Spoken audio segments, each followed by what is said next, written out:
This is idli batter that will be ready tomorrow. I've got 2 empty containers, a very small cup, some urid dhal, uridam paruppu, thol neekiyadu, so it's the whole urid dhal without the skin, and some idli rice. Now, idli rice, you can get it in most shops. It's raw rice, so pacharisi, and it's cheaper than normal, like basmati rice, obviously. So it is more cost effective to get idli rice than to try and make this out of basmati or any other kind. So with this cup, I will measure out 3 cups actually.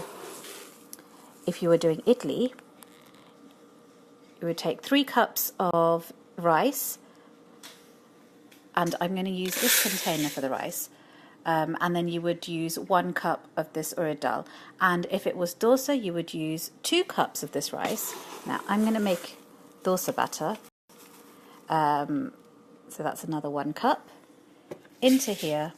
And I will use on the same cup, so half a measure of urid dal.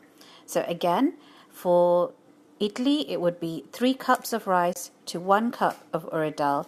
And for dosa, it is 2 cups of rice to half a cup of urid dal. I'm going to soak the urid dal in this. The reason being is this is a bigger plastic dabba, and I'm going to be grinding the urid dal first. When I empty this, this is what I put the batter in and leave it to ferment overnight. So it's not too thin, it's not too thick, it's sort of like the perfect size box to container to hold the batter in. So I'm going to put this in, soak it with water, leave it overnight, and then I will be making the batter in the morning. The quality of your idli and dosa batter also depends on the quality of rice and the quality of urid dal that you're using. The better quality, the better your dosa and idli batter will be. So I always tend to buy my urid dal in smaller packets, so the 2-pound packets, or as small as I can, and then I just keep buying as they finish. And I guess it depends on the quality of your rice as well. But we don't know what quality it is, so we'll go with this. It's also a little bit more difficult to ferment batter in a cold country like Canada in the winter. In the summer, you get the most amazing idlis. But yes, in the winter, it is a bit more difficult. Some people also soak vendayam, which is fenugreek seeds. I don't really do that. You can for dosa. It does obviously have health benefits, but not for idli. But because this is dosa, I'm not going to be doing the fenugreek seeds. This is now the urid dal in the water and the rice in the water, and I'll just leave this overnight. In the morning, I will grind this to a paste. So first I'll do this, and then I'll do this, and I'll show you exactly how, so don't worry. It has now been over 8 hours, and the rice and the urid dal have soaked really well, as you can see. I wouldn't leave it more than 8 hours, and if you're in a warm country, 5 hours is quite good enough. But because we live in quite cold climates in Canada, especially during the winter, in the summer, even here, 5 hours is enough to get your batter. I'm just going to show you my mixie. I use a Preeti Zodiac, and I'm going to grind this in the biggest jar. I bought this from India, and because of the voltage, I use a step-up converter so that I can use this here. But you can also get mixies that are compatible with Canadian or North American voltage. This is what I use to do my chutneys, to do my batter, to grind my spices. I've got 3 jars. It's got loads of other attachments, so I definitely recommend it. It is expensive, I'm not going to lie. Now what I'm going to do is I'm going to wash the lentils and the rice. I'm going to first grind the lentils, and I will show you how to do that.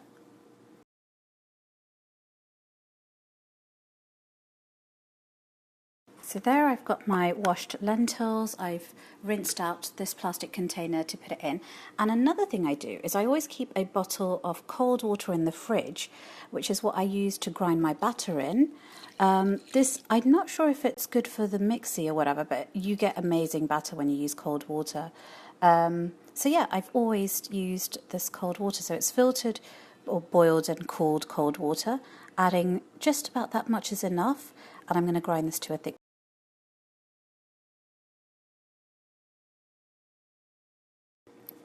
And that's about it for the urid dal. Can you see it's a nice smooth batter? Just put a little bit of water in it. So if you're not sure about the water, add a little bit and then you can add more as you go along.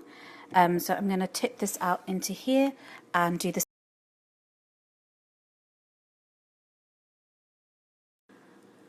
And there we have it, the rice batter. That's already done. Didn't take too long. The smoother it is, obviously, the better your dosas or your idli. For idli, now the lighting is awful. I don't know how to rectify it. Let me just show you. But that's the batter there. I'm going to be using some kosher salt. Oh, that's brightened up a little bit. Maybe it was just the white. Okay, let's focus on this. But I'm going to be putting, this is about a teaspoon. This is a very small spoon, so I'm doing it twice. And then you use your hand, clean hand, and mix both the urid dal and the rice batter together. Now, it is really important that you use your hand. Something about the bacteria on your hand actually helping the batter to ferment. So clean hand. There are people that have warm bodies, and I'm one of those people. I'm like a water heater. And for people like me, idli fermenting is like a gift. We're able to do it. If you're cold body, don't worry. I think it's something about the warmth of your hand that will make your batter rise anyway. And if it's as cold as it is in Toronto, I mean, your batter's not going to rise that much in the winter, so don't fret. But dosa batter, it's easy. So now that this is done, that's it. I've mixed it all. I will leave this till evening, and in the evening I'll show you what the dosa batter looks like.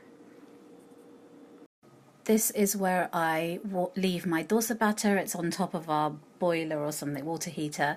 These pipes are quite warm, and I've got a tray underneath to catch the batter. This batter is not that much, so it's not going to rise and overflow, but just in case, always. So this is the finished batter. As you can see, it's fermented. We didn't end up having this for dinner, so this is ready for breakfast. It's a little bit thick, so if you wanted crispy dosas, I would recommend adding some water to it before you made your dosas. Some people add cooked rice, some people add poha, which is like flat flaked rice when they're making their batter. I haven't, as you've seen, I didn't add any of that. And now I have dosa batter for the next couple of days. Hope you've enjoyed this.